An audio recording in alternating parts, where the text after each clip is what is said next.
Ok, como lo vieron en el título, hoy vamos a estar hablando sobre un proyecto que marcó un capítulo importantísimo dentro del periodo fundacional del rap venezolano. Como lo vieron, vamos a hablar de La Realidad Más Real, el álbum debut de Guerrilla Seca y sí, el álbum que yo considero a grandes rasgos la cumbre del gangster rap venezolano. A ver, para que comprendan todo el espectro y la magnitud y el impacto de este proyecto, tenemos que contextualizarlo muy bien.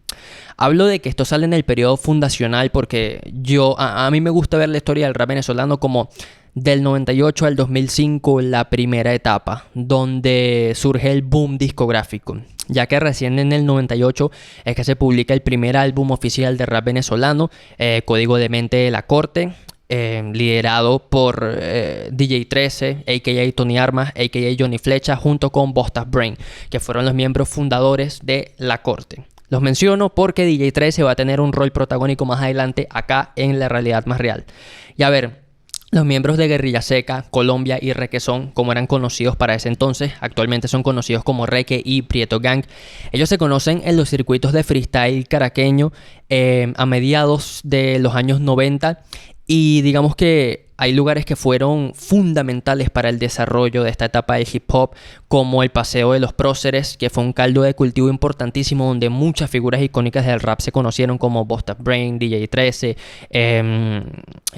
Colombia, Requesón, etcétera, etcétera. Y posteriormente, por la química que tenían freestyleando, Colombia y Requesón deciden fundar una agrupación, pero no cualquier agrupación.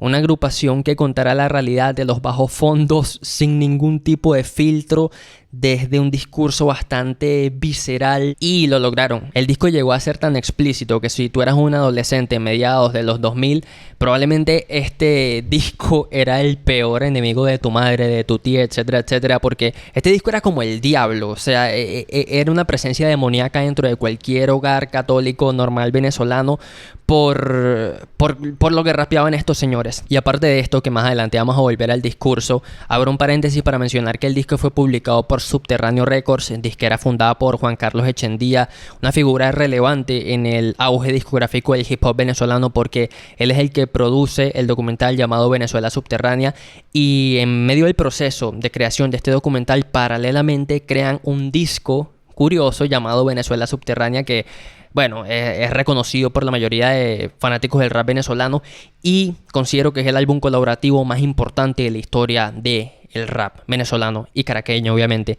ya que acá se cruzaron íconos como Vagos y Maleantes, el Vudú y el Niga. Obviamente se cruzó La Corte, se cruzó 187, el primer grupo de rap venezolano, oriundos de La Guaira, que empiezan a freestylear a eso del 93, 94, y obviamente se cruzaron nuestros protagonistas de hoy, Colombia y Requesón, en temas como Malandreo Negro, Castillo Eterno, Flor de Loto, y a grandes rasgos ese disco es una locura, o sea, No Name No Face de 187, Ramé, etcétera, etcétera. Eso es historia, y ese disco se publica en el 2001 para que entiendan el precedente y para que entiendan que esta fue la primera gran aparición de Colombia y Requesón en el formato de álbum, ¿no?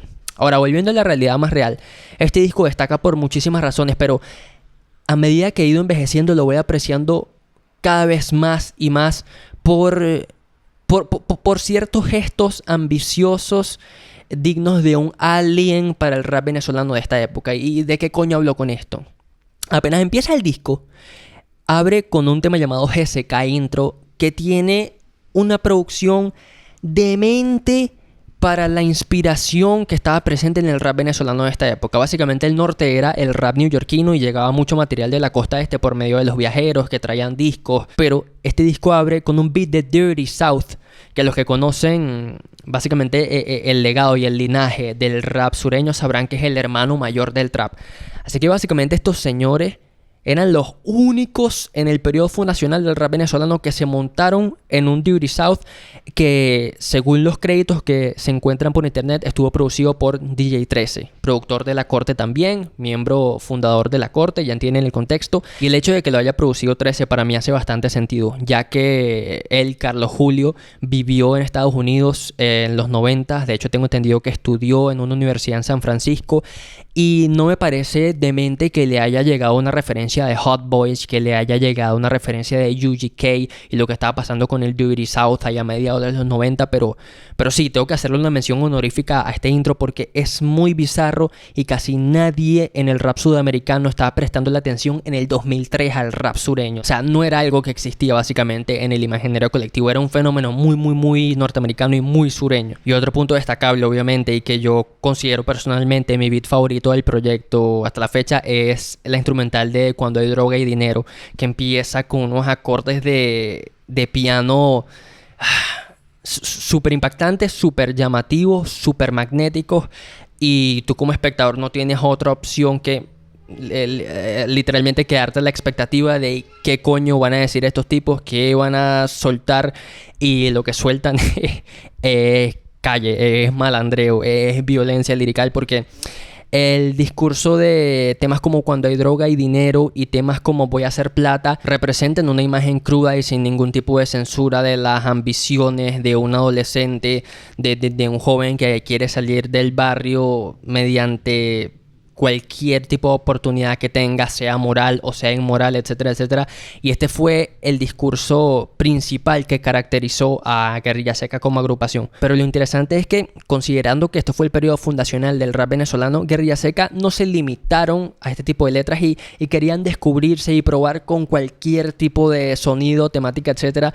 Y eso queda evidenciado en el discurso ambivalente del proyecto, porque por un lado te están diciendo, estamos en el malandreo, estamos vendiendo droga, te narran las preocupaciones y las inquietudes que surgen dentro de este mundo, como el estrés, la inseguridad, la paranoia que puede surgir de no creer en tu colega joseador, como lo reflejan en Cuando hay droga y dinero.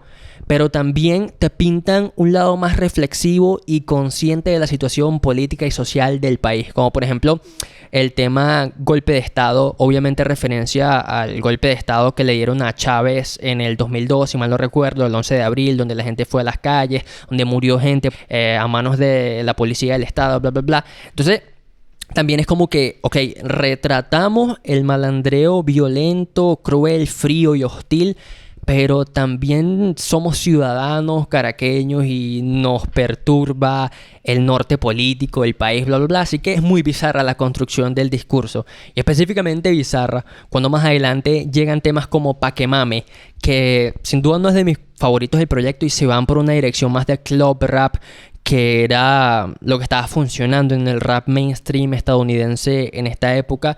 Y sí, hay una apreciación al R&B contemporáneo, Requesón intenta hacer unas melodías ahí cluberas y creo que el chiste no salió muy bien.